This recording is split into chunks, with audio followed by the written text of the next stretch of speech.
Kujt version të historisë si besoni? Brikenës apo Mateos? Tensionet mes Brikenës dhe Mateos kanë marrë vëmendje të madhe në rrjet pas deklaratave të fundit që të dy kanë bërë publikisht, duke sjellë reagime të shumta nga ndjekësit.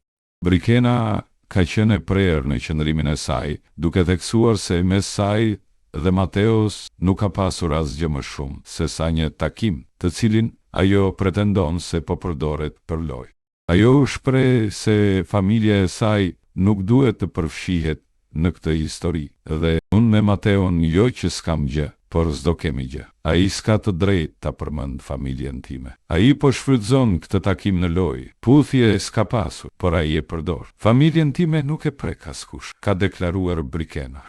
Nga ana tjetër, Mateo ka dhënë një version tjetër të historisë, duke pohuar se gjatë takimit që kanë pasur vetëm mes tyre ka pasur puthje, madje më shumë se një. Sipas tij, situata nuk ka qenë e sajuar për lojë dhe gjithçka ka ndodhur natyrshëm. Ai ka shtuar se nuk e ka ndjekur Brikenën vazhdimisht dhe se nuk ka bërë asnjë premtim, duke theksuar se i ka lënë gjërat të rrjedhin me kohën. Nëse do e kisha shfrytzuar këtë për lojë, unë Brikenës do i shkoja nga mbrapa gjithë kohët. Unë për asnjë moment nuk kam bërë nga këto gjeste këtu. Çdo gjë ja kam lënë kohët. Brikena mua nuk më ka bërë asnjë premtim, është shprehur Mateo.